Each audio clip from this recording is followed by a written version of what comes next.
विद्यार्थी मित्रांनो नमस्कार, कसे आहात? आजच्या व्हिडिओमध्ये आपण बघणार आहोत गट ब ची पूर्व परीक्षा 2024ला जी झाली होती त्यामधल्या भूगोल सेक्शनचं कंप्लीट ॲनालिसिस आणि अप्रोच बिल्डिंग. मागच्या व्हिडिओमध्ये तुम्ही 2023चं ॲनालिसिस बघितलं असेल. तुम्हा सर्वांना ते आवडलं आहे. तुमच्या मेसेजवरून ते सगळं व्यवस्थित लक्षात येत आहे. त्याच पद्धतीनं अगदी डिटेल वेनं आपण त्याचं ॲनालिसिस बघूया 2024च्या पेपरचं, आणि प्लस अप्रोच बिल्डिंग काय असलं पाहिजे, आणि याच्यामध्ये 24नुसार 25 आणि 26ला प्रेडिक्शनच्या माध्यमातून कितीपर्यंत आपण पोहोचलेलो आहोत या सगळ्या गोष्टींचा आढावा आपण आजच्या व्हिडिओमध्ये घेणार आहोत. तुमच्यासमोर गट ब पूर्व परीक्षेचा 2024चा पेपर असला पाहिजे याची साधारणतः काळजी घ्या. 10 प्रश्न आहेत. अत्यंत सविस्तर पद्धतीनं तो प्रश्न का आला, त्याच्या पाठीमागचा कंटेंट नेमका काय आहे, याच्या आजूबाजूचा कंटेंट नेमका काय असू शकतो, आणि पुढचा प्रश्न नेमका कसा डिझाईन होईल 25 आणि 26च्या अँगलनं, तर तो आपण इथे व्यवस्थित पद्धतीनं बघणार आहोत. ओके, पहिलाच प्रश्न दिसतोय काय, महाराष्ट्रातील घाट आणि त्यावरील रस्ते. कधी सांगितलं होतं मी? 23च्या पेपरमध्ये आपण ज्या वेळेला वेगवेगळी शिखरं आणि शिखरांची उंची हा कंटेंट बघितलेला होता, त्याच वेळेला मी सांगितलं होतं एकतर तुम्हाला विविध प्रकारचे डोंगर, नाहीतर खाड्या, नाहीतर घाट याच्यावरती कंपल्सरी प्रश्न येणार आहे. टॉपिक कुठला झाला? हा टॉपिक आहे तुमचा महाराष्ट्राचा प्राकृतिक भूगोल. महाराष्ट्राच्या प्राकृतिक भूगोलावरती हा टॉपिक आलेला आहे, आणि त्याच्यामध्ये तुमचा सह्याद्री किंवा पश्चिम घाटातले सगळे घाट विचारले. मागच्या वर्षी त्यांनी तुम्हाला शिखरं आणि शिखरांच्या उंच्या विचारलेल्या होत्या. हे साधारणतः आपल्याला लक्षात घ्यायचंय. आता यातलं बेसिक गोष्टी 2 घाट तुम्हाला 100% माहिती आहेत, ते लक्षात घ्यायचे. पहिला कुठला घाट तुमचा? एकतर थळघाट. थळघाट आपण लेक्चरमध्ये बघितलंय, थाळ्या वाजवत कुठून कुठं जायचं? थाळ्या वाजवत मुंबईवरनं तुम्हाला नाशिकला जायचं. त्यामुळे ड ला 100% माझी एक जोडी आहे. ड ला 100% माझी एक जोडी असेल तर 2 ऑप्शन माझे इथंच कट होतात. त्यानंतर माळशेज घाट आहे. माळशेज कुठं आला तुमचा?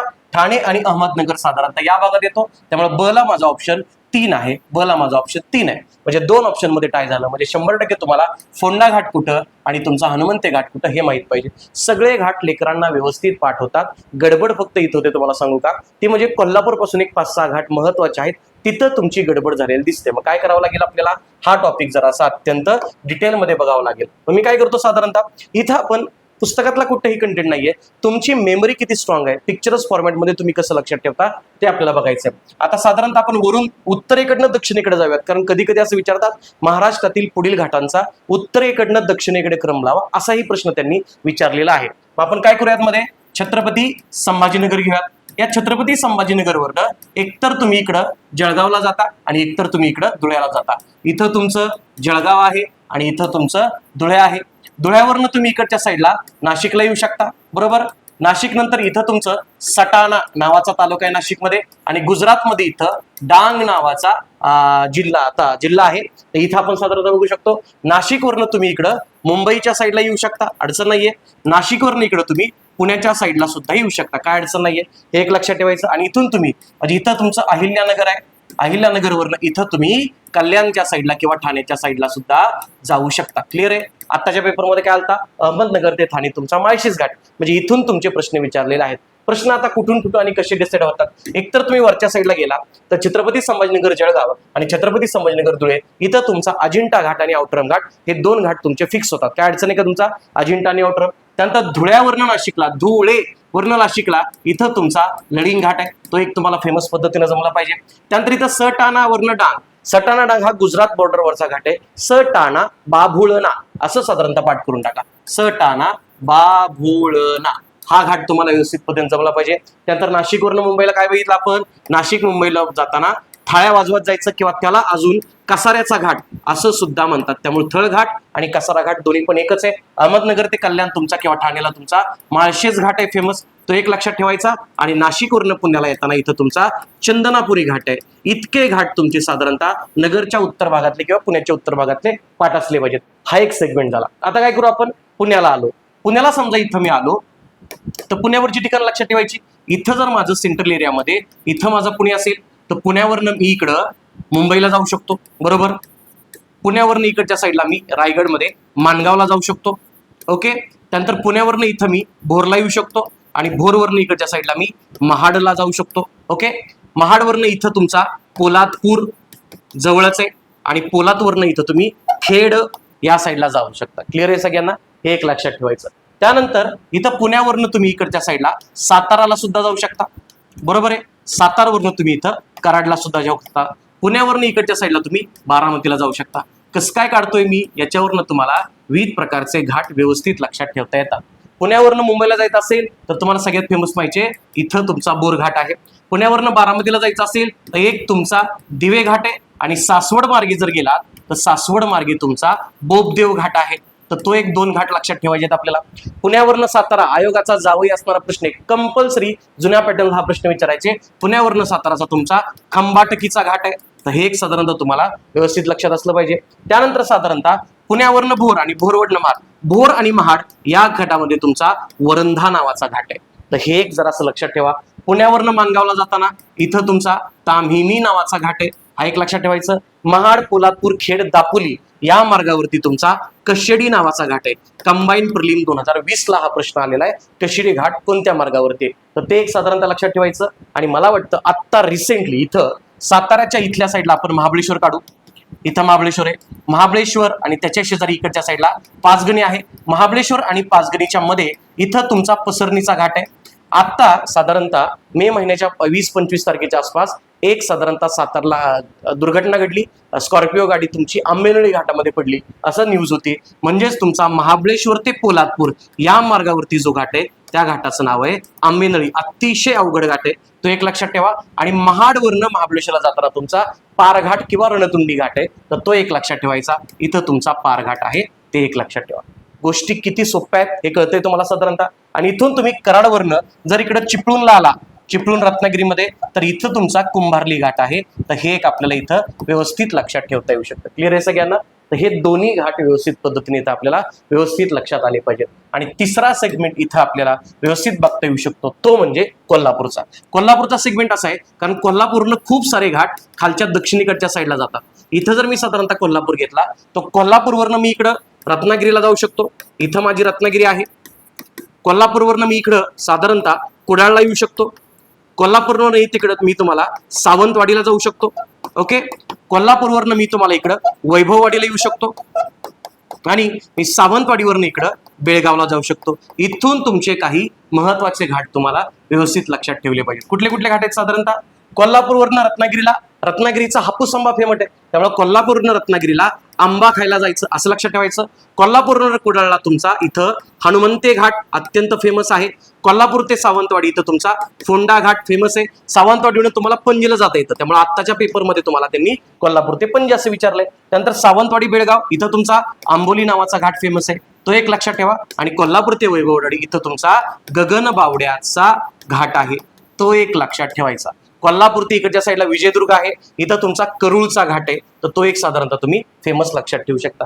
एवढे घाट जर मी पिक्चरस फॉर्मॅटमध्ये महाराष्ट्रातले लक्षात ठेवले तर याच्या बाहेर साधारणतः माझा प्रश्न जात नाही. हा एक अँगल आपल्याला इथं व्यवस्थित पद्धतीने जमला पाहिजे. बघा आता 23च्या पेपरमध्ये तुम्हाला शिखर विचारली, 24च्या पेपरमध्ये तुम्हाला घाट विचारले, 25-26 पुढे जो कुठला पेपर येईल तिथं मग तुम्हाला कोकणातल्या महाराष्ट्राच्या प्राकृतिकवरती प्रश्न विचारायचा असेल तर कोकणातल्या खाड्या, खाड्यांवरच्या नद्या, नद्यांचे जिल्हे असे विचारताल. याच घाटावरती तुम्हाला प्रश्न येईल की उत्तरेकडनं दक्षिण साईडला, म्हणजे हा उत्तर, हा मध्य आणि हा दक्षिण, असे तुम्हाला घाटांचा क्रम लावा असा सुद्धा प्रश्न येऊ शकतो. किंवा याच्या पलीकडे वेगवेगळ्या जिल्ह्यांमधले डोंगर आहेत, हा पुढे कुठतरी प्रश्न येऊन जाईल.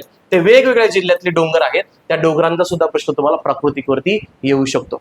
कळतंय सगळ्यांना? एका प्रश्नावरचं अनालिसिस आपल्याला किती लेवल पर्यंत घेऊन जाता येतं ते लक्षात द्या. आता काय कळलं तुम्हाला? इथून तुम्हाला कळला हनुमंते घाट जो आहे तो कोल्हापूर ते कुडाळ आहे, त्यामुळे क ला तुमचं उत्तर 2 लागतं. क ला 2 असणार, एकच ऑप्शन आहे, त्यामुळे 11चं उत्तर 4. कळतंय का सगळ्यांना? डिटेलमध्ये आपण हे अनालिसिस पाहिलेलं आहे.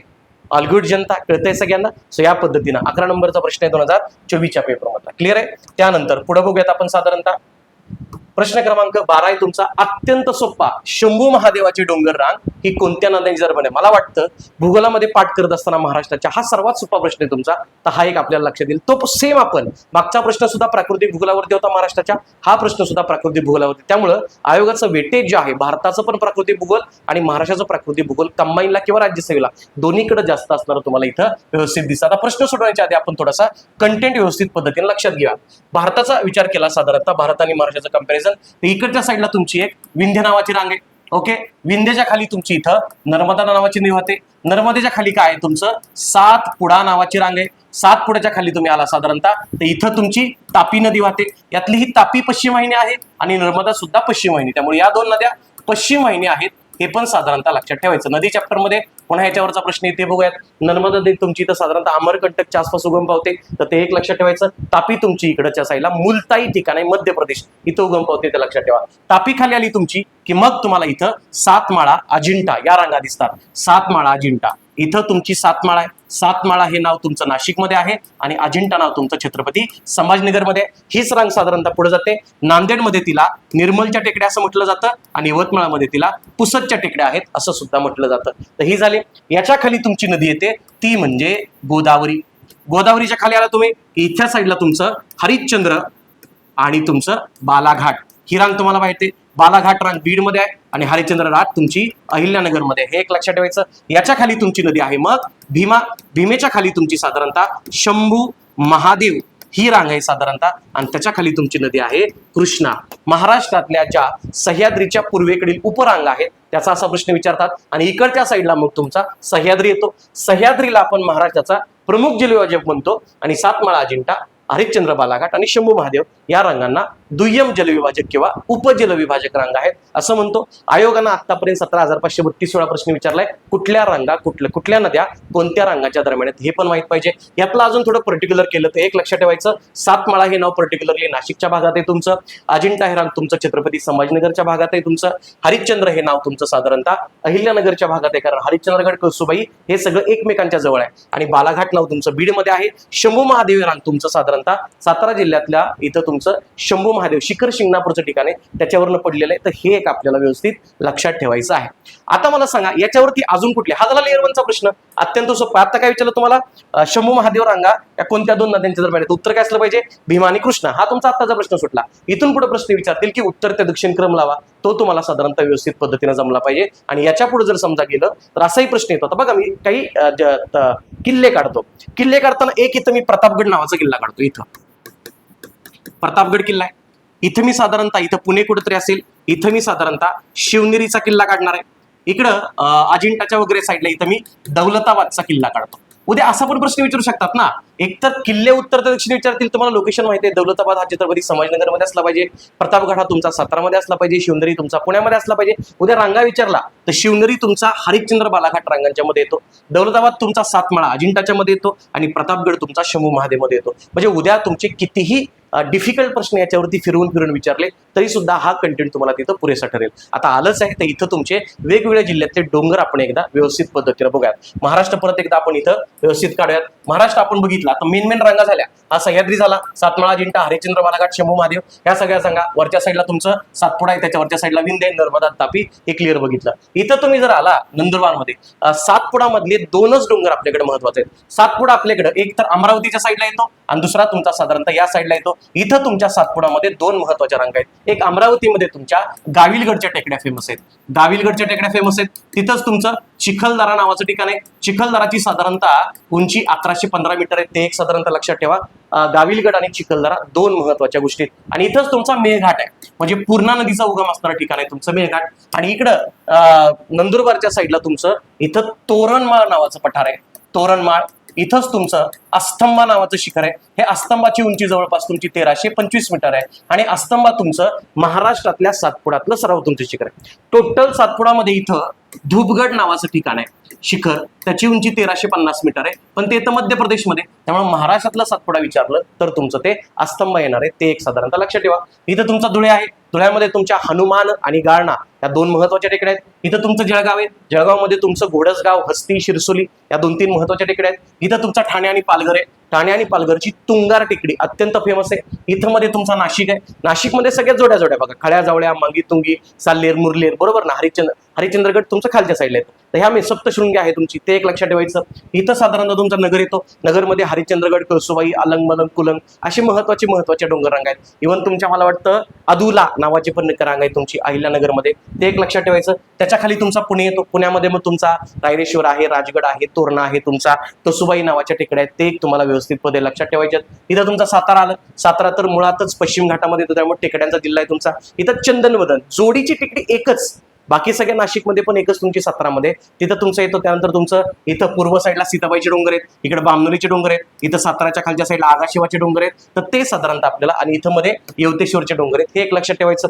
इथून खाली कोल्हापूरला आलं तर प्रश्न विचारलाय कंबाईन प्रिलिम 2022 ज्योतिबाच्या डोंगराचं नाव. ज्योतिबाचं इथं तुमचा वाडी रत्नागिरीचा डोंगर, इथं तुमचा पन्हाळ्याचा डोंगर, आणि इथं तुमचे चिकोडीचे डोंगर, हे एक लक्षात ठेवायचं. दूधगंगा टेकड्या. सिंधुदुर्गमध्ये इथं तुमचे कसईनाथचे डोंगर अत्यंत फेमस आहेत, ते एक लक्षात ठेवायचं. इथं तुमचा सांगली येतो, सांगलीमध्ये तुमचे शुक्राचार्याचे डोंगर आहेत.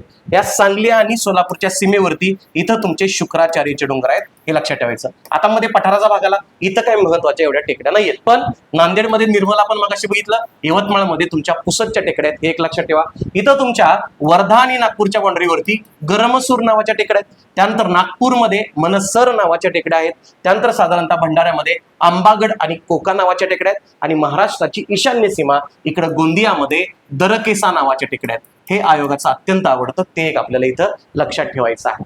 त्यानंतर पुढे गेला तुम्ही, इथं गडचिरोली नावातच आहे. गडचिरोलीवरनं इथं सगळ्यात फेमस टेकडी आहे चिरोल नावाची टेकडी. इथं सुरजागड आणि भामरागड या 2 टेकड्या आहेत तुमच्या, हे पण तुम्हाला इथं व्यवस्थित जमलं पाहिजे. आणि इथं तुमच्या चंद्रपूरमध्ये चिमूरच्या टेकड्या अत्यंत फेमस आहेत, ते एक लक्षात ठेवायचं. बघा बरं, एका नकाशामध्ये महाराष्ट्रातल्या सगळ्या टेकड्या आपल्याला इथं बघता आल्या, हे तुम्हाला जमलं पाहिजे. प्राकृतिक भूगोलाची 2च पेपरमध्ये रिव्हिजन झाली आपली महाराष्ट्राच्या. 23च्या पेपरमधला प्रश्न आणि 24च्या पेपरचा प्रश्न हा तुम्हाला इथं व्यवस्थित जमला पाहिजे. त्यामुळं याचं उत्तर तुम्हाला व्यवस्थित निघून जाते. काय आलं? शिवमहादेवाचे डोंगर कुठले तुमचे आले? भीमा आणि कृष्णा. हे बाकीचं सगळं सुद्धा तुम्हाला व्यवस्थित पद्धतीनं माहिती आहे, हे एक लक्षात ठेवा. त्यानंतर पुढचा प्रश्न आहे प्रश्न क्रमांक 13. बघा बरं काय विचारलंय, महाराष्ट्रातली खडक प्रणाली या अँगलवरती प्रश्न विचारलाय, लक्षात घ्या. काय विचारलंय? अग्निजन्य खडकात. आता हा एक लक्षात ठेवा. मागच्या पेपरला काय प्रश्न होता 23ला, की कुठल्या खडकाचा उपयोग महाराष्ट्रातल्या ग्रामीण भागामध्ये पठारावरती इमारती बांधण्यासाठी केला जातो किंवा घरं बांधण्यासाठी? त्याचं उत्तर आपण बेसॉल्ट लिहिलं, कारण ते महाराष्ट्राच्या पठारावरती येतं. महाराष्ट्राच्या पठारावरचा सगळ्यात महत्त्वाचा खडक आहे तुमचा अग्निजन्य प्रकारचा खडक, हे लक्षात ठेवायचं. आणि अग्निजन्य खडकामध्ये बऱ्यापैकी तुमची खनिजं सापडतात. खनिजांमधलं तुमचं लोह, सोनं, तांब अशा प्रकारची मौल्यवान खनिजं सापडतात. त्यामुळे या खनिजाला आर्थिकदृष्ट्या महत्वाची खडक प्रणाली आहे, हे पण म्हटलं जातं. स्तरित प्रकारचा हा दुसरा खडक, म्हणजे खडकाचे 3 प्रकारच आहेत. एक तुमचा अग्निजन्य, दुसरा तुमचा स्तरित, आणि तिसरा असतो तुमचा रूपांतरित खडक. अग्निजन्य खडक हा ज्वालामुखीच्या उद्रेकानं होतो. हा बाहेर आलेला अतिशय तप्त असतो, नंतर तो थंड झाला की अतिशय टणक होतो. त्याच्यामध्ये ग्रॅनाइट आणि बेसॉल्ट हे 2 प्रकार याच्यामध्ये पाहायला मिळतात, ते लक्षात ठेवायचं. या अग्निजन्यमधला बेसॉल्टचा जो खडक आहे ना, हा महाराष्ट्राच्या पठारावरती सापडतो. त्यामुळे बेसॉल्ट हा तुमचा अग्निजन्य खडकाचा प्रकार आहे किंवा उदाहरण आहे, हे एक लक्षात ठेवा. स्तरित खडकामध्ये एक लक्षात ठेवायचं, चुनखडी अत्यंत फेमस आहे, चुनखडी आणि दुसरं तुमचं जिप्सम. त्यानंतर तुमचा दगडी कोळसा. दगडी कोळसा सुद्धा तुमचा स्तरित खडकाचा प्रकार आहे. म्हणजे विदर्भात चंद्रपूरमध्ये सापडणारा दगडी कोळसा हा स्तरित प्रकारच्या प्रणालीमध्ये सापडतो, हे एक आपण लक्षात ठेवू शकतो. आणि रूपांतरित खूप सारे प्रकार आहेत, ते आपण लक्षात घेतले नाहीत तरी म्हणजे तुमचा मार्बल संगमरवर आहे, तुमचा रूपांतरित खडक आहे. नीस नावाचा खडक आहे, तो तुमचा रूपांतरित खडक आहे. त्यानंतर तुमचा ग्राफाईट आहे, तुमचा डायमंड आहे, हा तुमचे रूपांतरित खडक आहे, हे लक्षात ठेवा. म्हणजे अग्निज आणि स्तरित या खडकांमध्ये रूपांतरण होऊन जे तयार होतात ते तुमचे रूपांतरित खडक, असा प्रश्न आहे. त्यामुळं पहिलं विधान अत्यंत बरोबर आहे, काय अडचण आहे. स्तरित खडकामध्ये चुनखडक, जिप्सम सापडतात, हे आपण बघितलं. इव्हन दगडी कोळसा आला तरी सुद्धा आपण त्याला बरोबर करणार आहे. तिसरं, रूपांतरित खडकामध्ये अभ्रक गार्निक सापडतात, आणि इथं आपण जातो, मग आपल्याला वाटतं अरे 3 सुद्धा बरोबर आहेत, आणि पटकन आपण 3ही विधानं बरोबर या ऑप्शनला क्लिक करतो. पण लेकरा हो, याच्यामधलं शेवटचं वाक्य काय ते लक्षात ठेवा जरा. असं इथं याच्यामधला शेवटचा शब्द आहे, ही खनिज इथं आढळत नाही. म्हणजेच तुम्हाला मायक्रो रिडिंग करा अशी सवय आयोग आतापासून लावते. तुम्ही ते वाचलंच नसतं, कारण तुम्हाला इथपर्यंत सवय झालेली असते, आहेत. त्याच्यामुळे गडबड झाली. बऱ्याच पोरांनी याचं उत्तर त्यावेळेला अ ब क बरोबर होतं असं लिहिलेलं आहे, पण आयोगाचं उत्तर आहे अ आणि ब बरोबर. मुळात तिसरं विधान इथं आहे तसं असायला पाहिजे, मग ते बरोबर आलं असतं. क्लिअर आहे सगळ्यांना? तर हे एक व्यवस्थित पद्धतीने लक्षात ठेवायचं. आणि इथं मला असं वाटतं की तुमचा एक प्रश्न तयार होईल पुढच्या पेपरला, महाराष्ट्रातली खडक प्रणाली. ते खडकाचे प्रकार होते, आणि खडकाच्या प्रकारावरनं ज्या प्रणाल्या महाराष्ट्रामध्ये सापडतात ती खडक प्रणाली तुमच्याकडे तयार झालेली आहे. खडक प्रणालीचा विचार केला तर तुमच्या साधारणतः मेजर 4 खडक प्रणाली आहेत, ते लक्षात ठेवा. आत्ताच सांगून ठेवते, एवढ्याच कंटेंटवरती आतापर्यंत 12 ते 13 वेळेला प्रश्न आलेला आहे, आणि हा कंबाईनच्या प्रिलिम्सला मागच्या 5 वर्षात आलेला नाही. त्यामुळे अत्यंत हॉट टॉपिक असू शकतो, हे लक्षात घ्या. पहिली तुमची प्रणाली आहे आर्कियन प्रकारची प्रणाली. ओके. नंतरची दुसरी प्रणाली तुमची धारवाड प्रकारची प्रणाली. नंतरची प्रणाली तुमची कडप्पा प्रकारची प्रणाली. ओके. चौथी प्रणाली तुमची विंध्य प्रकारची प्रणाली. क्लिअर आहे सगळ्यांना? ओके. त्यानंतर 5व्या साईडला येतं तुमचं गोंडवाना प्रकारची प्रणाली आणि 6 नंबरची प्रणाली तुमची दख्खन ट्रॅप नावाची एक प्रणाली आहे, ते एक लक्षात ठेवायचं. ओके, या पहिल्या 4. आता कसं लक्षात ठेवायचं, एकदम सोपं आहे. मी आपली ट्रिक केलेली आहे अल्फाबेटिकली. मला एबीसीडी चांगली जमते. मग A for Archaean, D for Dharwad, K for Kadapa, V for Vindhya. म्हणजे असं पण विचारू शकतील ना, सगळ्यात जुनी प्रणाली कोणती, सगळ्यात नवी. या 4 मधली सगळ्यात जुनी ए फॉर आर्कियन लक्षात ठेवायचं. आणि हे 4च विचारले तर विंध्य तुमची तरुण आहे. पण सगळ्यात तरुण विचारली, सगळ्यात तरुण, तर ती आहे तुमची डेक्कन ट्रॅप. म्हणजे 6 कन्सिडर केल्या तर 6 मधली सगळ्यात तरुण आहे तुमची डेक्कन ट्रॅप आणि सगळ्यात जुनी आहे तुमची आर्कियन. एबीसीडी याप्रमाणे लक्षात ठेवायचे. ओके, आता आर्कियन प्रणाली महाराष्ट्रामध्ये सगळ्यात पहिल्यांदा राहायला आली. आता पहिल्यांदा राहिली आलं असेल तर याला कुणाचं बंधन आहे का, कुठं राहायचं. पण तिनं चूज केला अख्खा विदर्भ. तिनं काय चूज केला, विदर्भ. विदर्भामध्ये कोण कोण येतं, विदर्भामध्ये नागपुरी, गडचिरोली, चंद्रपुरी, गोंदिया, हे सगळे जिल्हे असतात. हे सगळं झालं आणि कोकण लागलं की रडायला. कोकण म्हणला आमच्याकडे काय माया आली तू. मग त्याला शांत करण्यासाठी आपण एक जिल्हा कोकणातला इथं दिला, तो म्हणजे सिंधुदुर्ग. त्यामुळे ही प्रणाली तुमची विदर्भात प्लस कुठं सापडते, सिंधुदुर्ग. एकदम सोपं लक्षात ठेवायला. नंतर आलं तुमचं धारवाड. माझ्यासारखं गरीब लेकरू पाठ करताना असं करतं, ड आला का नाही ड, अशा कुठल्या जिल्ह्यामध्ये ड हे पाठ करा. धारवाड येत असेल तर माझ्याकडे भंडारा नावाचा जिल्हा आहे. त्या भंडाऱ्यामध्ये बंदर येतो, पण भंडारा छोटासा जिल्हा आहे. त्याच्या शेजारी येणार आहे तुमचा नागपूर. त्यामुळे नागपूर भंडाऱ्याला जातं. पुन्हा कोकण रडायला लागलं म्हणते आमच्याकडे नाहीच आहे. पुन्हा पण शांत करायला एकदा सिंधुदुर्ग सुद्धा या भागामध्ये दिलेला आहे, हे लक्षात ठेवायचं. क्लिअर आहे का सगळ्यांना, असं लक्षात ठेवायचं म्हणजे लक्षात राहतं. तिसरं कडप्पा, परत हीच सवय लागली. क फॉर कडप्पा, क फॉर कोल्हापूर. त्यामुळे कडप्पा प्रणाली तुमच्याकडे सापडते कोल्हापूरच्या जिल्ह्यामध्ये. पण कोल्हापूर पण छोटा आहे, त्याच्या शेजारी तुमचा येतो आता सिंधुदुर्ग. आता काय झालं बघा, अख्खं गेलं कोकणाला, आता विदर्भ रडायला लागला म्हणते आम्हाला काय पाहिजे.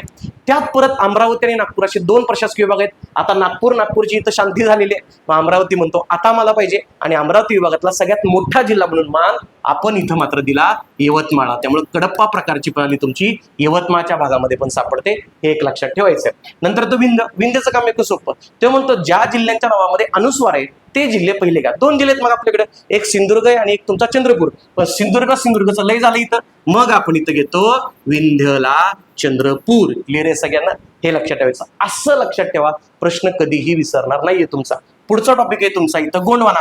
आता गोंडवाना प्रकारची दगडी कोशाची प्रणाली म्हणजे महाराष्ट्रामध्ये आणि भारतामध्ये सर्वात जास्त दगडी कोसा कोणत्या प्रणालीमध्ये सापडतो, त्याचं उत्तर आहे तुमचं गोंडवाना. त्यामुळे इथं दगडी कोसा आणि महाराष्ट्रामध्ये दगडी कोसा फेमस सापडतो तुमचा चंद्रपूर. एकट्या महाराष्ट्रातला 70% कोसा चंद्रपूर आहे. चंद्रपूरच्या शेजारी यवतमाळ आहे, इकडच्या साईडला गडचिरोली आहे, वरच्या साईडला नागपूर आहे. त्यामुळे या भागामध्ये तुमची ही गोंडवाना प्रणाली सापडते, हे लक्षात घ्यायचं. डन आहे का. आता कधी कधी त्यांनी काय विचारलं माहितीये का, आत्ताच मला वाटतं 4 जानेवारीला जी गड ब पूर्व 25 झाली, इथून प्रश्न आलता की गोंडवाना प्रणाली कोणत्या 2 नद्यांच्या खोऱ्यात आहे. कुठल्या नदी, इकडे तुमची वर्धा, इकडे तुमची वैनगंगा, इथंच तुमची कन्हान नावाची एक उपनदी आहे. ओके, तर यांच्या खोऱ्यांच्या मध्ये ही गोंडवाना प्रणाली सापडते, असा पण प्रश्न आलाय. आणि बघा आता अख्खा तुमचा विदर्भ गेला, इकडे तुमचा कोकण गेला, राहिलंय कोण, महाराष्ट्र पठार. त्यामुळे डेक्कन ट्रॅप ही तुमचं महाराष्ट्राच्या पठारावरती एकूण एरियाचा महाराष्ट्रामध्ये सर्वात जास्त आहे, 81.3%. त्यांनी असं पण विचारलंय महाराष्ट्राचा 90% भाग महाराष्ट्र पठाराने व्यापलाय, हे पण बरोबर. 80 ते 90% मधला कुठलाही आकडा आला महाराष्ट्र पठारासाठी किंवा डेक्कन ट्रॅपसाठी, दोन्ही पण बरोबर आहे. पण एक्झॅक्ट आकडेवारी 81.3 आहे, हे लक्षात ठेवा. बघा बरं, त्या प्रश्नावरून आपण पुढचे किती प्रश्न तयार होतात हे लक्षात ठेवायचं. पण हे माझं प्रिडिक्शन असेल 26 साठी, अशावरती प्रश्न पूर्वला आलेला नाहीये, हे साधारणतः तुम्हाला लक्षात ठेवायचं आहे. त्यामुळे आपल्या प्रश्नाचं उत्तर काय झालं, आणि बरोबर, आणि त्याच्यावरून आपण खडक प्रणाली हा एक टॉपिक तयार केला.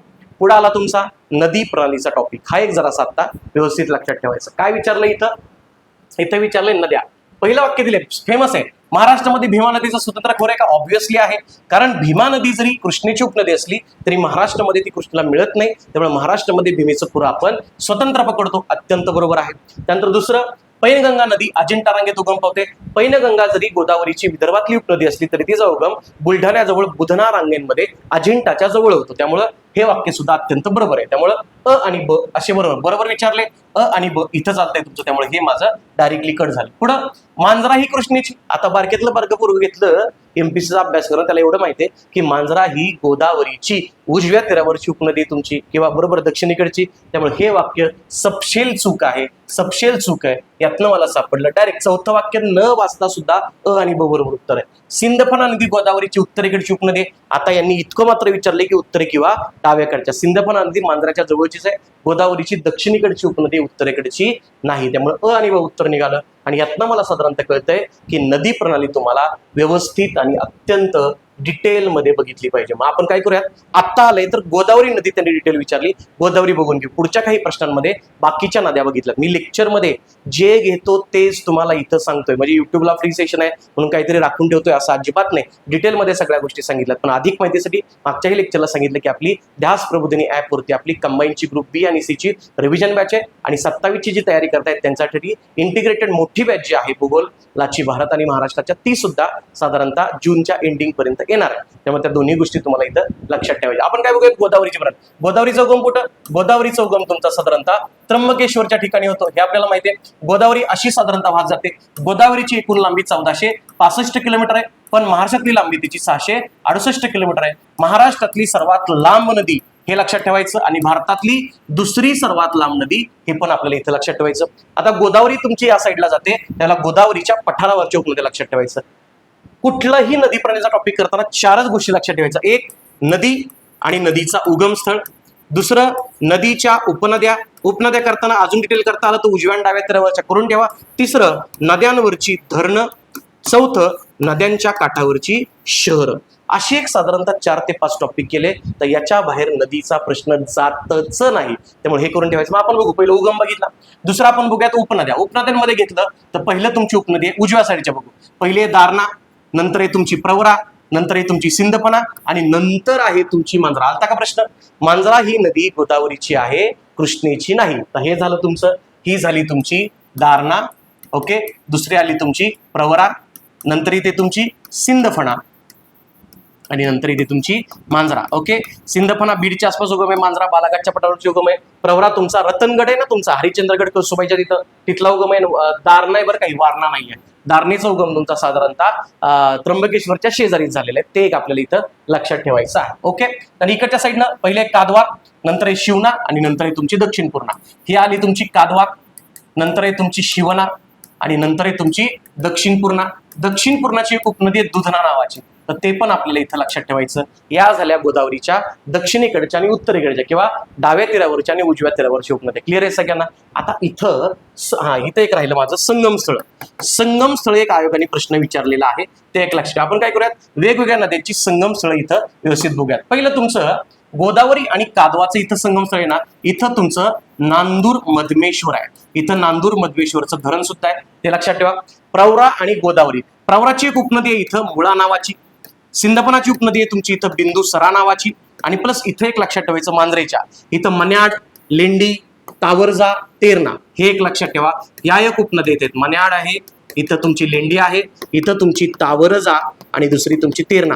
4 जानेवारीच्या किंवा 11 जानेवारीच्या गट क च्या परीक्षेमध्ये याच्यावरती सुद्धा प्रश्न विचारलाय. मांजरीची टोटल लांबी 724 किलोमीटर आहे. मांजरा नदी महाराष्ट्रातनं बाहेर जाते, पुन्हा महाराष्ट्राच्या बाहेरनं जाऊन पुन्हा महाराष्ट्रामध्ये प्रवेश करते. गोदावरीचं पण तसंच आहे, इथून तेलंगणामध्ये बाहेर जाते तुमची साधारणतः आणि पुन्हा गडचिरोलीच्या साईडला ती महाराष्ट्रामध्ये प्रवेश करते. इथे एक साधारणतः आपल्याला व्यवस्थित लक्षात ठेवायचं आहे. ऑल गुड, क्लिअर आहे सगळ्यांचं? सो या अँगलने आपण इथं व्यवस्थित प्रश्न बघू शकतो. त्यानंतर पुढचा कंटेंट तुमचा. आता इथं मी संगम स्थळ सांगत होतो, हिनं नांदूर मधमेश्वर झालं. इथं प्रवरा आहे तुमचा आणि मुळा. मुळा आणि तुमचा प्रवरा, इथं एक संगम आहे तुमचा आणि इथं एक संगम आहे तुमचा, ते लक्षात ठेवायचं. मुळा आणि म्हणजे प्रवरा आणि गोदावरीचा संगम आहे तुमचा इथं टोके, नाही सॉरी, मला वाटतं इथं टोके आणि इकडे तुमचा पाचे गाव आहे, तो एक लक्षात ठेवायचा व्यवस्थित पद्धतीनं, ते चुकायचं नाहीये. त्यानंतर इथे तुमचा बिंदुसरा नदी ही तुमची बीड शहरातनं जाते, तर ते एक आपण साधारणतः इथं व्यवस्थित बघू शकतो. क्लिअर आहे सगळ्यांना? तर हे अजिबात चुकायचं नाही. ओके, इथं टोके आणि पाचे गाव ते एक व्यवस्थित पद्धतीने लक्षात ठेवायचं. या पद्धतीनं पुढे साधारणतः गेलं तर इथं तुमचे काय पाहायला मिळतात तुम्हाला, गोदावरीची विविध प्रकारची धरणं हे लक्षात ठेवायचं. गोदावरी मेन नदी घेतली तर इथं तुम्हाला गंगापूर नावाचं धरण आहे. गंगापूर हे महाराष्ट्रातलं पहिलं मातीचं धरण आहे, ते एक लक्षात ठेवा. इथं छत्रपती संभाजीनगरच्या आसपास तुमचं जायकवाडी धरणाच्या जलाशयाला आपण काय म्हणतो, नाथसागर. त्यामुळे हे पण आपल्याला इथं व्यवस्थित लक्षात ठेवायचं आहे. नंतर तुम्ही नांदेडमध्ये गेला तर नांदेडमध्ये तुमचं विष्णुपुरी नावाचं धरण आहे आणि विष्णुपुरी धरणालाच आपण शंकरसागर सुद्धा म्हणतो. तर ते एक आपण लक्षात ठेवायचंय. आणि इथंच नांदेडमध्ये तुमचा बाभळी प्रकल्प सुद्धा इथंच गोदावरीवरती आहे, ते लक्षात ठेवा. त्यानंतर कादवा आणि गोदावरीच्या संगमावरती नांदूरमधेश्वर सांगितलं. दक्षिण पूर्णेवरती दोन महत्वाची धरण आहेत, एक तुमचं सिद्धेश्वर आणि दुसरं महत्वाचं धरण आहे तुमचं एलदरी. त्यामुळं हे एक जरा इथं व्यवस्थित लक्षात ठेवा, ते एक चुकू नका. त्यानंतर प्रवरा एक लक्षात ठेवा, प्रवरेवरती तीन महत्वाची धरणं आहेत. मी ती इकडल्या सांगितली इथं जागा पुरणार नाही तुमची. प्रवरेवरची धरणं जर बघितली तर प्रवरेवरचं पहिलं धरण आहे तुमचं घाटघर, इथं जलविद्युत प्रकल्प पण आहे. दुसरं येतं तुमचं भंडारदरा, या भंडारदरा धरणाचंच नाव आहे विल्सन डॅम, यालाच तुम्ही आर्थरचं लेक म्हणता, तेव्हा यालाच आत्ताचं नाव आहे राघोजी भांगरे जलाशय. हे एक आणि तिसरं तुमचं निळवंडे. त्यामुळे हे एक जरा असं व्यवस्थित लक्षात ठेवायचं. याच्यावरती कंपल्सरी प्रश्न विचारलाय. मला जर विचाराल सगळ्यात भारी धरण कुठलं महाराष्ट्रातलं, तर तुम्ही भंडारदरा सांगा. अत्यंत क्लीन क्रिस्टल वॉटर आहे, अजिबात प्रदूषण नाही, ते लक्षात ठेवायचं. त्यानंतर इथं तुमचं माजलगाव नावाचं धरण आहे, सिंदपणावरती चालते. मांजरावरती साधारणतः तावरजा, तेरणा, मानेड, लेंडी, हे एक लक्षात ठेवायचं. काठावरची शहरं बघायला गेली तर इथं तुमच्या गोदावरीच्या काठावरती तुम्हाला इथं त्र्यंबकेश्वर तर आहेच, नाशिक तुम्हाला पाहायला मिळतं. त्यानंतर पुढे तुम्ही गेला साधारणतः तर इथं तुम्हाला गंगाखेड पाहायला मिळतं. इकडच्या साईडला परभणी आहे तुमचं, इकडच्या साईडला नांदेड आहे तुमचं, ते एक लक्षात ठेवा. बिंदुसरावरती बीड सांगितलं, ही मुळा नदी राहुरीच्या जवळ वाहते. प्रवरावरती दोन विचारतात, एक नेवासा आणि संगमनेर, हे हमखास प्रश्न विचारलेले आहेत काठावरच्या शहरांमध्ये. मांजरावरती तुमचं लातूर आणि कळंब ही दोन ठिकाणं येतात, ते एक लक्षात ठेवायचं आहे तुम्हाला. बिंदुसरावरती बीड हे ऑलरेडी आपण बघितलेलं आहे. अशा पद्धतीने तुम्हाला गोदावरीची सिस्टीम बघावी लागते. असं जर मला सांगा बघितलं 5 कॅटेगरीमध्ये तर कशाला तुमचा मागचा प्रश्न चुकला असता. त्यामुळं हा प्रश्न चुकायची अजिबात शक्यता तिथं नव्हती. हे साधारणतः आपल्याला व्यवस्थित पद्धतीनं लक्षात घ्यायचं आहे. ऑल गुड, क्लिअर आहे जनता. सो या अँगलनी तुमचा प्रश्न होता, ते लक्षात ठेवायचं. पुढे बघूयात आपण पुढचा प्रश्न.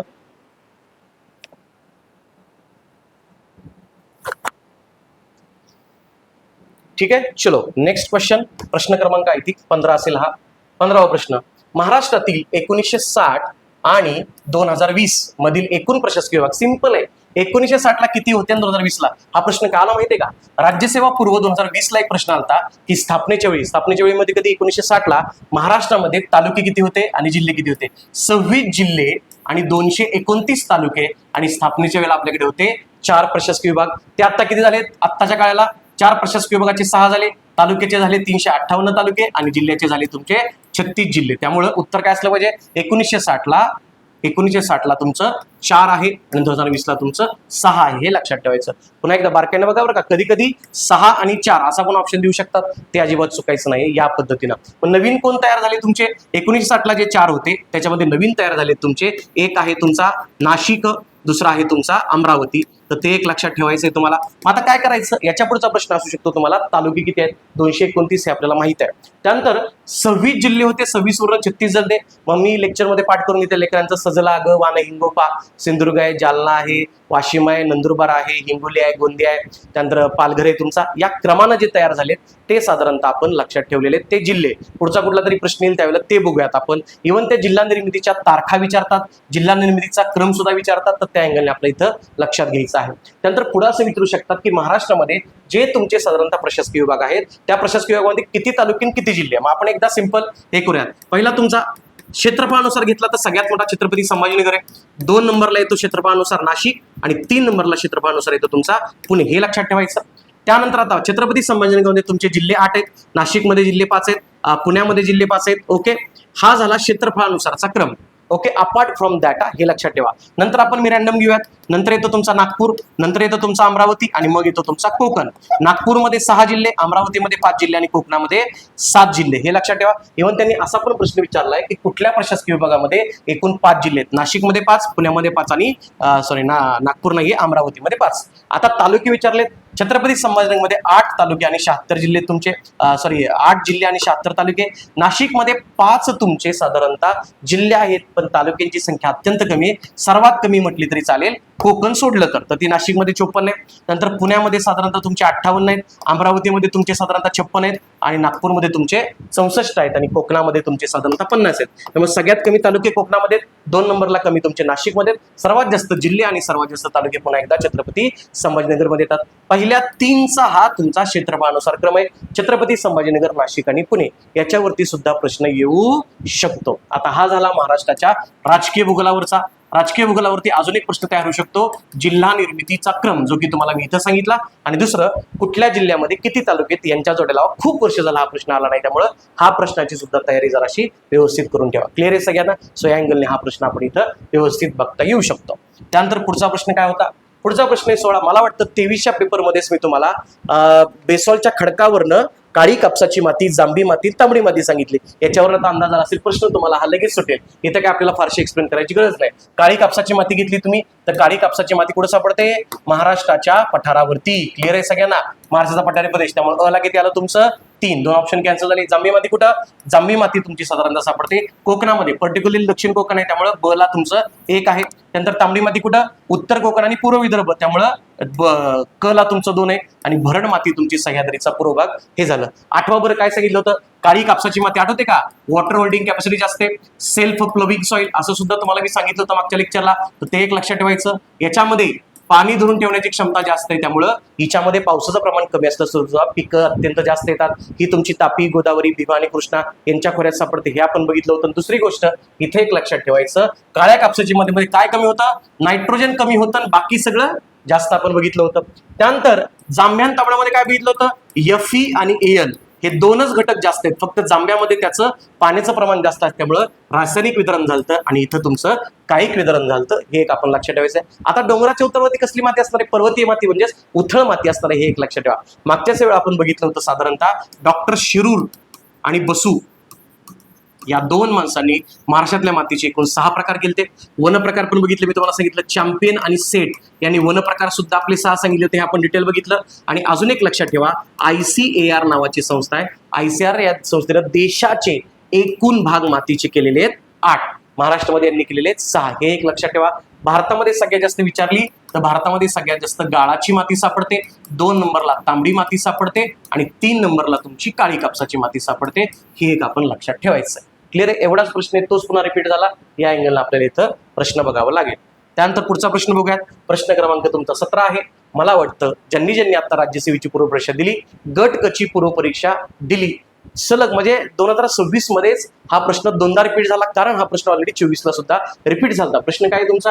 कोणत्या 2 नद्यांच्या दरम्यान च्या प्रदेशाला पंजाबचा हिमालय आहे असं म्हणतात, हे लक्षात ठेवायचं. त्यासाठी एकदा आलाच आहे प्रश्न, मी तुम्हाला मागच्या वेळेला म्हटलं होतं कुठल्या तरी याच्यामध्ये मी तुम्हाला हिमालय सांगतो, कारण मागच्या वेळेला प्रश्न होता रायलसीमा पठार, तिथं मी तुम्हाला भारताचा पठारी प्रदेश एक्सप्लेन केला. आता रेफरन्स आलाय तर भारताचा उत्तर भारत पर्वतीय प्रदेश एक्सप्लेन करतो. साधारणतः भारताचा आपण हा अँगल घेतला इकडल्या साईडला, तर पहिलं हिमालयाचं उत्तर ते दक्षिण वर्गीकरण बघू आपण. इथं तुमचा साधारणतः नंगा पर्वत आहे आणि नंगा पर्वत पासून इकडे तुमचा नामच्या बर्वा नावाचा पर्वत आहे. नंगा पर्वत ते नामच्या बर्वा असा जवळपास 2400 किलोमीटरचा तुमचा हिमालयाचा विस्तार आहे, हे लक्षात ठेवा. आणि हिमालयाच्या विस्तारामध्ये 4 प्रमुख रांगा आहेत. सगळ्यात वरची रांग आहे ना तुमची, त्याला आपण म्हणतो ट्रान्स हिमालय. ट्रान्स या शब्दाचा अर्थ होतो हिमालयाच्या पलीकडे, म्हणजे मेन हिमालयाच्या पलीकडची रांग आहे. नंतर तुमची येते ग्रेटर हिमालय, ओके, नंतर तुमची येते लेसर हिमालय आणि नंतर येते तुमची शिवालिकची रांग. म्हणजे असा सहज प्रश्न आला की हिमालयाच्या रांगांचा उत्तर दक्षिण क्रम तर ट्रान्स, ग्रेटर, लेसर आणि शिवालिक. पुन्हा ते ट्रान्स मध्ये जातात. ट्रान्स मध्ये गेलं तर ट्रान्स हिमालयामध्ये पण 4 रांगा आहेत. पुन्हा सगळ्यात वरती तुमची काराकोरम, ओके, नंतर इथे तुमची लडाख, नंतर इथे तुमची कैलास आणि नंतर इथे तुमची झास्कर. याच्यावरती सुद्धा प्रश्न विचारलाय की लडाख म्हणजे काराकोरम आणि झास्करच्या मध्ये कुठली रांग आहे. त्यामुळे हा पण पुन्हा उत्तर दक्षिण क्रम आहे. आणि या काराकोरम रांगेमध्ये आपलं नंगा पर्वत नावाचं शिखर आहे. सबंध भारतातलं सगळ्यात उंच शिखर कुठलं आहे असं विचारलंय. सॉरी, नंगा पर्वतच म्हणतो मी तुम्हाला. इथं आपलं केटू नावाचं शिखर आहे काराकोरम रांगेमध्ये. सबंध भारतातलं सर्वात उंच शिखर कुठलं तर ते केटू किंवा त्याला गॉडविन असं आपण म्हणतो. ते एक लक्षात ठेवायचं, ते चुकायचं नाही. त्याची उंची जवळपास 8611 मीटर आहे. ते आपण लक्षात ठेवू शकतो. संपूर्ण भारतातलं, मी हिमालयातलं म्हटलं नाही, मग नंतर येतो तुमचा ट्रान्स झाल्यावरती दुसरा हिमालय येतो तुमचा ग्रेटर हिमालय. हे लक्षात ठेवा. आता ग्रेटर हिमालय, ग्रेट काय, कारण ग्रेटर हिमालयाची ॲव्हरेज हाईट म्हणजे ट्रान्स हिमालयाची ॲव्हरेज हाईट 6000 मीटर आहे. ग्रेटर हिमालयाची ॲव्हरेज हाईट तुमची जवळपास 6100 मीटर आहे. म्हणजे सगळ्या प्रकारच्या हिमालयापेक्षा सगळ्यात हायेस्ट कुठला हिमालय तुमचा, हा हायेस्ट का, असं एक रिझन आहे. अजून याच्यामध्ये जगातलं सर्वोच्च शिखर म्हणजे तुमचं माउंट एव्हरेस्ट 8848.86 मीटर याची उंची, हे लक्षात ठेवा. पण माउंट एव्हरेस्ट हे शिखर तुमचं नेपाळमध्ये येतं, भारतामध्ये येत नाही, ते लक्षात ठेवा. माउंट एव्हरेस्टला तुमचं तिबेटी भाषेमध्ये चोमोलुंगला असं म्हणतात, नेपाळमध्ये त्याला सागरमाथा असं म्हणतात. मग या मेन हिमालयातलं भारतातलं सर्वोच्च शिखर घेतलं तर ते येतं कांचनजंगा. आता कळतंय का? म्हणजे मेन हिमालयातलं आपल्याकडलं सर्वोच्च शिखर आहे 8598 मीटर उंचीचं कांचनजंगा, आणि टोटल भारतातला घेतलं तर ते नंगा पर्वत आहे. कळतंय? ट्रान्स हिमालय मेन हिमालयाचा काही शास्त्रज्ञ भाग घेत नाहीत, त्यामुळे तो ट्रान्समध्ये गेल्यामुळं नंगा पर्वत तुमचा K2 आहे तो याच्यामध्ये घेत नाहीत, हे लक्षात ठेवा. ग्रेटर मधला आपल्याकडं कांचनजंगा आहे, ते लक्षात ठेवा. त्यानंतर तिसरा तुमचा हिमालय आहे तो म्हणजे लेसर हिमालय. लेस काय, कारण लेसरची उंचीच कमी, याची सरासरी हाईट आहे तुमची 4500 मीटर. आणि याच्यामध्ये मात्र तुम्हाला एक लक्षात ठेवायचंय, इथं तुमचे सुंदर अशी गवताळ कुर्ण तुम्हाला पाहायला मिळतात. गवताळ कुर्ण, ओके. म्हणजे तुम्ही शिमला, कुलू, मनाली, नैनिताल, पहलगाम या ठिकाणी फिरायला जाताना तिथं तुम्हाला बर्फ नाही दिसत, गवताळ कुर्ण दिसतात आणि काही भागामध्ये बर्फ दिसतो. अशी सुंदर ठिकाणं. ते जाऊ द्या, मागच्या वर्षी पहलगामचा हल्ला झाला आपल्याकडे. पहलगामच्या हल्ल्याचा व्हिडिओ तुम्ही सगळ्यांनी बघितला असेल. पाठीमागं बर्फ होता का गवताची कुर्ण होती? यस, गवताची कुर्ण. तुम्ही बजरंगी भाईजान पिक्चर बघितला असेल, मुन्नी कुठं बघून असं करते, मुन्नी त्या गवताच्या कुर्णांकडे बघून. म्हणजे मुन्नी कुठली होती?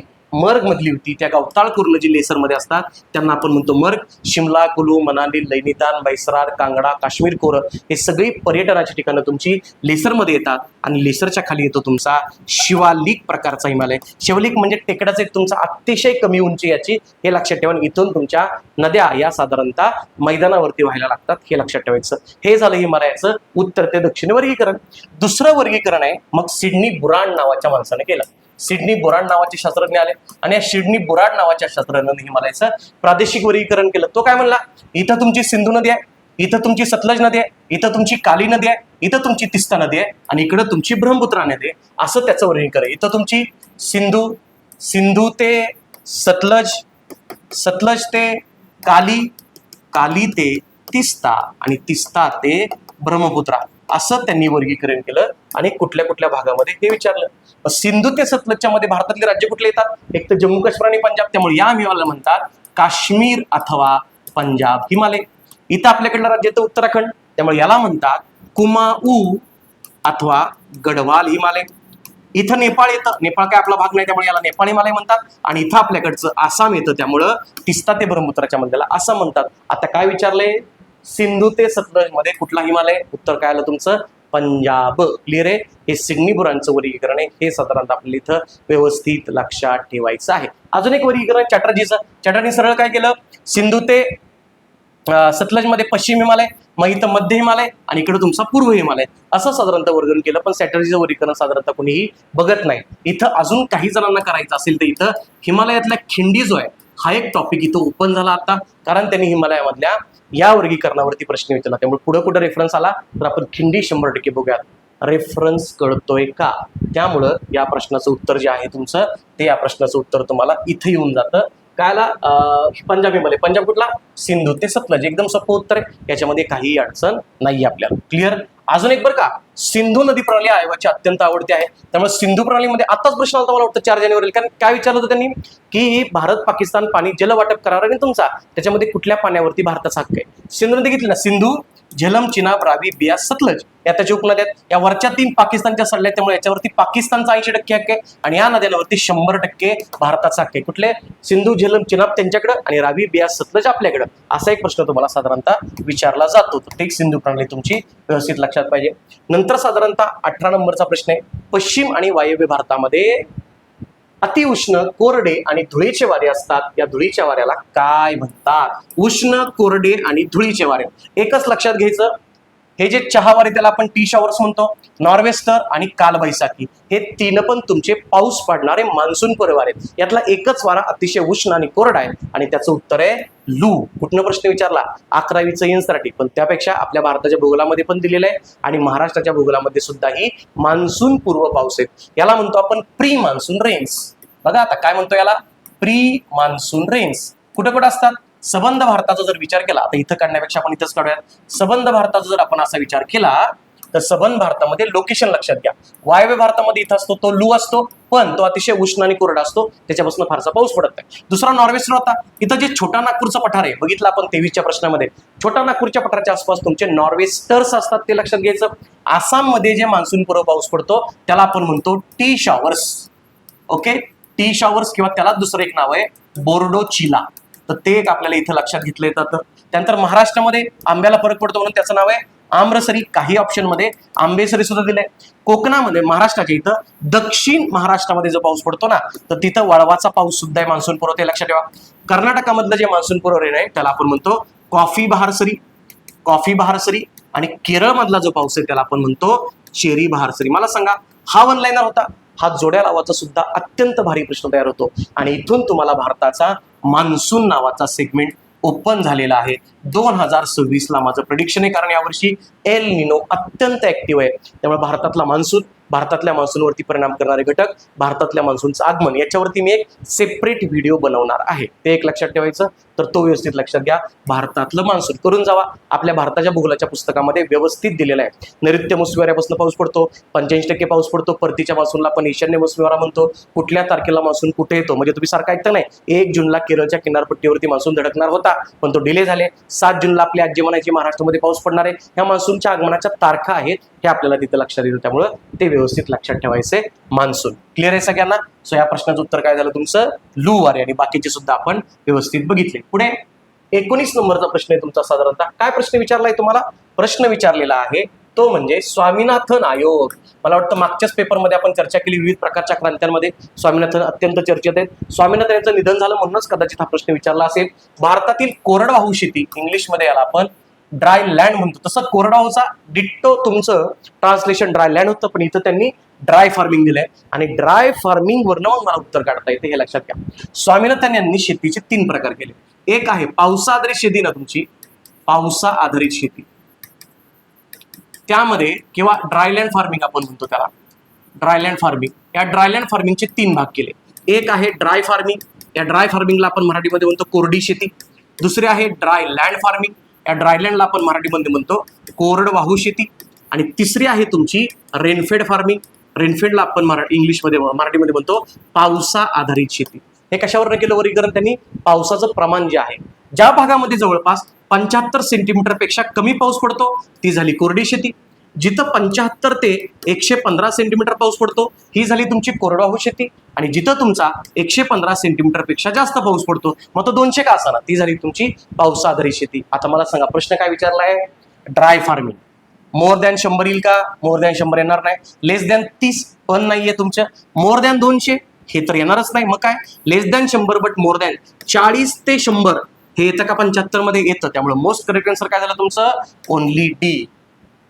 हे आपल्या महाराष्ट्राच्या भूगोलामध्ये 6व्या धड्याच्या पहिल्या पानावरती खालच्या साईडला राईट कोपऱ्यामध्ये दिले मी. हे अत्यंत चर्चेचं आहे. काय सांगू, उद्या त्यांनी खरीप, रब्बी आणि उन्हाळी सीझन मधली पिकं विचारली, कारण त्यांनी ड्रायलँड आणि रेनफेड फार्मिंग सुद्धा विचारलेलं आहे. तर ते लक्षात घ्या. असा एखादा रॅन्डम प्रश्न येऊन जातो. कदाचित पुढे असं विचारतील कोरडवाहू शेतीचं वैशिष्ट्य काय आहे? कोरडवाहू शेतीमध्ये पावसाचं प्रमाण कमी, हे पहिलं वैशिष्ट्य. दुसरं तुम्हाला इथे की पिकांची शाश्वतता नाही आहे. तिसरं विचार, पाऊस उशिरा येतो लवकर जातो, हे महाराष्ट्राची समस्या आहे मोठी. तर या अँगलनी पण जनरलाइज स्टेटमेंट असतात. हे काय कुठल्या पुस्तकामध्ये? आता हे आपल्याला दिले म्हणून ठीक आहे, पण प्रत्येकच पुस्तकामध्ये दिलेलं असेल असं साधारणतः नाहीये, हे आपल्याला लक्षात घ्यायचंय. आणि शेवटचा प्रश्न, माझं हे प्रिडिक्शनच होतं, ते लक्षात घ्यायचं. खालीलपैकी भारतीय जनगणनेनुसार भारताची जनगणना 1981 ने काय केलेत माहितीये का? भारताच्या नागरी वस्तीचे व्याख्या केलेली आहे. नागरी वस्तीमध्ये 2 गोष्टी असतात. एक असतात वैधानिक शहर, स्टॅच्युटरी टाउन्स, आणि एक असतात गणना शहर, त्याला आपण म्हणतो सेन्सस टाउन्स. आता बघा आपल्याकडे जनगणना 2027 चालले, तर त्या संदर्भात निर्माण केलेली. वैधानिक शहर म्हणजे काय? जिथं तुमची महानगरपालिका, नगरपालिका, नगरपंचायत आणि कटक मंडळ अशा ज्या कायद्यानं स्थापन झालेल्या शहरी स्थानिक स्वराज्य संस्था असतील त्याला आपण वैधानिक शहर म्हणतो. पहिली व्याख्या बरोबर बघा, महानगरपालिका नगरपालिका असलं पाहिजे. आणि हे जे खालचे 3 आहेत, हे 3 निकष तुमचे गणना शहराला जातात. त्या निकषामधला पहिला निकष काय माहितीये का, तिथली लोकसंख्या किमान 5,000 असली पाहिजे. दुसरा निकष आहे तिथली घनता किमान 400 असली पाहिजे. आणि तिसरा निकष आहे त्यातले 75% पुरुष हे बिगर कृषी कामात गुंतले पाहिजेत. बघा बरं कुठला लागतोय, 5,000 लोकसंख्या लागते, 400ची घनता लागते, पण 50 नाही, किती चुकवण्याची शक्यता 75% लोक नाही, फक्त पुरुष पाहिजे, स्त्रिया सुद्धा नाहीयेत. हे आहे, त्यामुळं क वाक्य चुकीचं आलं आणि अ ब आणि ड हे बरोबर आलं. अ ब आणि ड हे तुम्हाला साधारणतः कळतंय. काय झालं, शहराची व्याख्या विचारलेली आहे. आता याच्यावरनं एक प्रश्न अजून तयार होतो, तो एक लक्षात घ्यायचा. एक प्रश्न तयार होतो, त्यामुळं शहराच्या विकासाच्या क्रम किंवा नागरी वस्ती विकासाचा क्रम हा एक महत्वाचा आहे.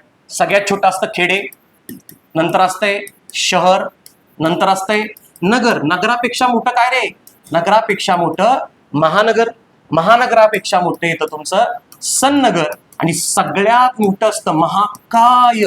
नावातच कळतंय ते काय येतं तुमचं महाकाय नगर. हे साधारणतः तुम्हाला लक्षात घ्यायचं. इंग्लिशवाल्यांसाठी हे झालं विलेज, हे झालं तुमचं टाउन, हे झालं तुमचं सिटी, हे झालं तुमचं मेट्रोपॉलिस, हे झालं तुमचं कनर्बेशन, आणि हे झालं तुमचं मेगापोलिस. तर हे एक साधारणतः व्यवस्था आपल्याला लक्षात घ्यायचं. कधी कधी इथं लोकसंख्या किती असते ते लक्षात ठेवायचं. आता ग्रामपंचायतीची व्याख्या ही वेगळी झाली तुमची, 1000-2000 पेक्षा कमी, ते जाऊ द्या. शहराची व्याख्या इथं कमीत कमी 50,000 इतकी लोकसंख्या असली पाहिजे. नगरामध्ये तुमची साधारणतः 1 लाखाच्या आसपास लोकसंख्या असते. महानगरामध्ये तुमची साधारणतः 10 लाख पेक्षा जास्त लोकसंख्या किंवा त्याच्या आसपास असते. सन्नगर ही 2 मोठी लगतची शहरं म्हणजे पुणे आणि पिंपरी चिंचवड, आणि याच्यामध्ये 10 ते 50 लाखाच्या आसपास तुमची लोकसंख्या असते. आणि जिथं 50 लाखापेक्षा जास्त म्हणजे पुण्यासारखं शहर, पुण्याची लोकसंख्या आता मोजली तर ती 50 लाखापेक्षा जास्त असणार आहे. भारताचा विचार केला तर महाकाय नगरी साधारणतः 8 आहेत. सगळ्यात जास्त भारतातलं सगळ्यात जास्त लोकसंख्येचं शहर आहे तुमचं मुंबई. बघा आता मुंबई, नंतर दिल्ली, नंतर कोलकाता, नंतर चेन्नई, त्याच्या साईडला बेंगलोर येतं, मग हैदराबाद, अहमदाबाद, आणि 8 नंबरला येतं पुणे. पुण्याची लोकसंख्या होती 11 नुसार 50 लाख, त्यामुळे पुणे तुमचं महाकाय नगरामध्ये येतं. भारतातली 3 शहरं मुंबई, दिल्ली आणि कोलकाता यांची लोकसंख्या 1 करोडपेक्षा जास्त आहे, लक्षात ठेवा. आणि इथंच एक लक्षात ठेवा, भारतातलं नागरीकरणाचं प्रमाण आहे 2011 नुसार 31.16% किंवा कधी कधी ते 31.2 पण घेतात, आणि महाराष्ट्रातलं ते आहे 45.2%. त्यामुळे महाराष्ट्रामध्ये भारतापेक्षा जास्त नागरीकरण हे लक्षात ठेवायचं. नागरीकरणाच्या टक्केवारीमध्ये आपल्या महाराष्ट्राचा क्रमांक आहे 5वा. टक्केवारीमध्ये आपला क्रमांक आहे 5वा, 5 लक्षात ठेवा. पण एकूण लोकसंख्या शहरातली घेतली तर तिथं मात्र आपला क्रमांक आहे पहिला. या 2 गोष्टी आपल्याला इथं व्यवस्थित लक्षात ठेवायचे. एका प्रश्नावरनं मी तुम्हाला पुढचे 3-4 प्रेडिक्टेड प्रश्न करून दिलेले आहेत, तर त्या अँगलने आपल्याला बघायचंय. हा शेवटचा प्रश्न आपण साधारणतः या ठिकाणी बघत होतो. किती प्रश्न बघितले आपण, साधारणतः 10 प्रश्न. कंबाईनची पूर्वपरीक्षा 2024 मधले प्रश्न क्रमांक 11 ते 20 हे 10 प्रश्न आपण या ठिकाणी बघितले. जवळपास मगाची पुन्हा 40-50 मिनिटं हे डिस्कशन चाललेलं आहे आपलं. सविस्तर पद्धतीने मी कुठलाही हादसा न राखता आपण डिटेलमध्ये बघतोय. याच्यामध्ये तुम्हाला प्रश्न का आला हे कळतंय, प्रश्नाच्या आजूबाजूचा सराउंडिंग डाटा कळतोय, आणि पुढचे प्रश्न तुमचे काय असू शकतात याच्यावरती सुद्धा माहिती आहे. पुढच्या व्हिडिओमध्ये आपण 2025चा जो कंबाईन गट ब चा पेपर झाला त्याचं सविस्तरपणे विश्लेषण बघूयात. हे व्हिडिओ तुम्हाला आवडतायत, सिरीज आवडते, तुमचे प्रतिक्रिया येत आहेत, त्याबद्दल मनपूर्वक धन्यवाद आहे. पण एक लक्षात ठेवा, ज्यांना अजूनही आपली रिव्हिजन बॅच डिटेल करायची आहे त्यांच्यासाठी गट ब पूर्वसाठीची रिव्हिजन बॅच आपल्या ध्यास प्रबोधिनी या ॲपवरती अवेलेबल आहे. फक्त 349 रुपयांची 1 डे रिव्हिजन बॅच, 10 तासामध्ये संपूर्ण रिव्हिजन मी तिथं भारत आणि महाराष्ट्र दोन्हीची घेतलेली आहे. त्यामुळे त्वरा करा आणि ती बॅच खरेदी करू शकता. आणि अधिक व्हिडिओसाठी फॉलो करा यूट्यूबवरती Dhyas Prabodhini. Thank you so much. All the very best.